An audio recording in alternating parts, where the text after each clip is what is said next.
Hi friends, అందరికీ happy Sunday అండి. ఈరోజు మా సండే స్పెషల్ ఏంటో మీకు ఈ వీడియో రూపంలో చూపిద్దామని ఈ వీడియో చేశానండి. ఈరోజు మీ సండే స్పెషల్ ఏంటో నాకు కామెంట్ చేసి చెప్పండి. ఈరోజు అయితే తమ్మేలు చూసే ఉంటారు. గుడ్లు, రొయ్యలు, గోంగూర కర్రీ అండి. చాలా బాగుంటుంది. నేనైతే చాలాసార్లు చేశానండి. ఒకసారి మీకు చూపిద్దామని ఈ వీడియో చేశానండి. అదేంటో అనేది ఇప్పుడు వీడియో చూద్దామండి. ముందుగా అయితే గుడ్లు ఉడికించి పక్కన పెట్టుకోవాలండి. తర్వాత ఏంటంటే అల్లం వెల్లుల్లి పేస్ట్ అండి, కొత్తిమీర, కొద్దిగా 3-4 టమాటాలండి. గోంగూర అయితే ఉడికించి కొద్దిగా పేస్ట్లా చేసి ఉంచుకోవాలి. ఆనియన్స్ అయితే కొద్దిగా ఎక్కువ ముక్కలే పడతాయండి. తర్వాత ఏంటంటే రొయ్యలు కూడా శుభ్రంగా కడిగి ఉప్పు, పసుపు కలిపి ఇలా పక్కన పెట్టుకోవాలండి. తర్వాత ఏంటంటే ముందుగా స్టవ్ వెలిగించుకోవాలండి. ఇంకా స్టవ్ వెలిగించుకున్నాక కళాయి పెట్టుకోవాలి. కొద్దిగా ఆయిల్ పోసుకోవాలండి. ఇలా ఆయిల్ బాగా మరిగాక కొద్దిగా పసుపు వేసుకోవాలండి. మాకైతే గుడ్లు వేపే ముందు ఇలా చిన్న పసుపు వేస్తారండి. ఇలా గుడ్లన్నీ అందులో వేసుకున్నాక బాగా ఫ్రై అవ్వనివ్వాలి. ఇలా గుడ్లన్నీ కలుపుతూ కొద్దిగా మంచిగా ఫ్రై చేసుకోవాలి. ఇలా ఫ్రై అయిన గుడ్లని పక్కన తీసుకోవాలండి. ఇలా పక్కకు తీసుకున్నాక మనం ముందుగా రొయ్యలు రెడీ చేసుకున్నాం కదండి, రొయ్యలు కూడా ఇందులో వేసుకొని ఇందులో వాటర్ ఉంటుంది కదా, బాగా వాటర్ పోయే వరకు కొద్దిగా బాగా ఫ్రై చేసుకోవాలన్నమాట.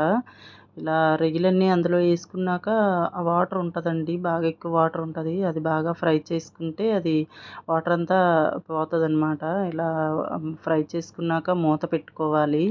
ఇలా ఒక 5 నిమిషాల తర్వాత మూత తీసి ఒకసారి చూడాలండి. చూస్తే ఇంక ఇలా ఆయిల్ అయితే పైకి తేలినట్టు ఉంటుంది. ఇంకా అందులో వాటర్ అంతా ఇంకిపోయిందండి. చాలా ఇంకా ఫ్రై అయ్యాయి అన్నమాట. ఇవి కూడా పక్కకు తీసుకోవాలండి. రొయ్యలన్నీ కూడా మన గుడ్లు ఎలా తీసామో అవి కూడా పక్కకు తీసి పెట్టుకోవాలి.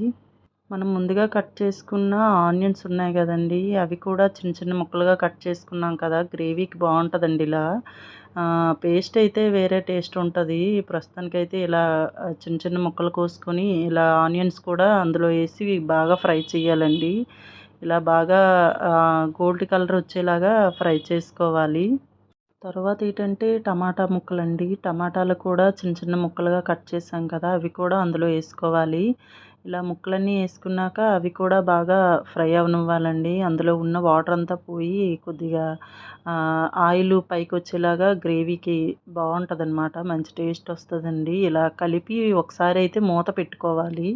ఇలా ఒక 5 మినిట్స్ తర్వాత మళ్ళీ మూత తీసి చూడాలండి. చూస్తే ఇంకా ఇలా టమాటాలన్నీ బాగా మగ్గి ఆయిల్ తేలేటట్టు మంచిగా ఫ్రై అవుతుందన్నమాట.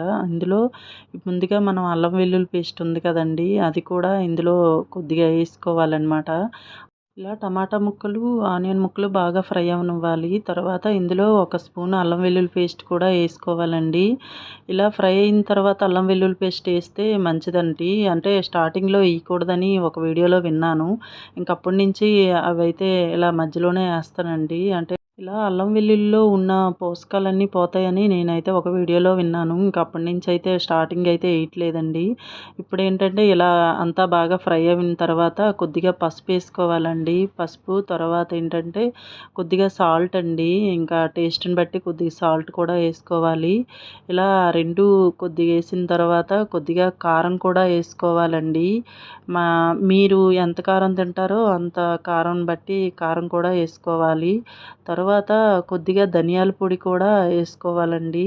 నేనైతే ఒక స్పూన్ ధనియాల పొడి కూడా వేసానండి. తర్వాత ఏంటంటే కొద్దిగా చికెన్ మసాలా పొడి ఉంటుంది కదండి, అదైనా ఫిష్ మసాలా పొడి అయినా వేయండి ఒక స్పూను. చాలా బాగుంటుంది ఈ టేస్ట్ కూడా. ఇలా అన్నీ వేసిన తర్వాత బాగా ఫ్రై చేసుకోవాలండి. తర్వాత ఏంటంటే మనం పక్కన పెట్టుకున్నాం కదండి ఫ్రై చేసిన గుడ్లు, అవి కూడా ఇందులో వేసుకోవాలి. అవి కూడా వేసిన తర్వాత కొద్దిగా రొయ్యలు కూడా మనం పక్కన పెట్టుకున్నాం కదండి, అవి కూడా అందులో వేసుకోవాలి. ఇలా రొయ్యలు, గుడ్లు వేసిన తర్వాత ఒకసారి బాగా కలుపుకోవాలి. కలుపుకున్నాక మనం ముందుగా గోంగూర అయితే ఉడికించి కొద్దిగా పేస్ట్లా చేసుకున్నాం కదండి, గోంగూర కూడా ఇందులో వేసుకోవాలి. గోంగూర ఏంటంటే పులుపుకి బాగుంటుంది అనమాట. అంటే కొద్దిగా పులుపుగా చాలా బాగుంటుందండి టేస్టు. గోంగూరకు బదులు చింతపండు రసం కూడా వేసుకోవచ్చు. నేనైతే గోంగూర వాడానండి, మంచిది కదా. ఇలా గోంగూరని కూడా అందులో వేసుకొని కొద్దిగా బాగా ఫ్రై చేసుకోవాలి. ఒకసారి కలుపుకోవాలండి. కలుపుకున్నాక మంచిగా ఇంకా అందులో ఆయిల్ అంతా తేలే వరకు కొద్దిగా మంచిగా కలుపుకోవాలి. అంతా ఒకసారి కలుపుకున్నాక కొద్దిగా కొత్తిమీర కూడా వేసుకోవాలండి. ఇలా అంతా ఒకసారి కలిపి కొద్దిగా వాటర్ పోసుకోవాలనమాట. అంటే గ్రేవీ కొద్దిగా ఉడికేలాగా కొద్ది కొద్దిగా వాటర్ పోసుకోవాలి. చాలా కొద్దిగా పోసుకోవాలండి. ఇలా అంతా ఒకసారి కలుపుకొని మూత పెట్టుకోవాలి. ఫ్రెండ్స్, ఈరోజు మీ సండే స్పెషల్ ఏంటో నాకు కామెంట్ చేసి చెప్పండి. ఇలా ఒకసారి ట్రై చేయండి ఫ్రెండ్స్. ఎలా ఉందనేది కామెంట్ చేయండి. సండే వచ్చిందంటే ఎవరైనా నాన్ వెజ్ తింటారు. సండే రోజు ఏంటంటే పిల్లలు అందరూ ఇంటి దగ్గర ఉంటారు కదండి. ఏదైనా కొద్దిగా బిజీగా ఉంటే ఇలా ఒకసారి ట్రై చేయండి. అంటే సింపుల్గా అయిపోద్ది అనమాట. ఇంకా అలా కలుపుకొని తింటే ఇంకా చాలా బాగుంటుంది.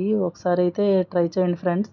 నా వీడియోకి ఒక లైక్ ఇవ్వండి. ఇంకా ఈ కర్రీ ఏంటంటే చపాతీకి, రైస్‌కి కూడా బావుంటదండి. చాలా బావుంటది. ఒకసారి ట్రై చేశాక నాకు కామెంట్ చేయండి. ఇంకా నా వీడియోకి ఒక లైక్ ఇవ్వండి, సబ్స్క్రైబ్ చేసుకోండి, షేర్ చేయండి. Bye friends. Bye bye.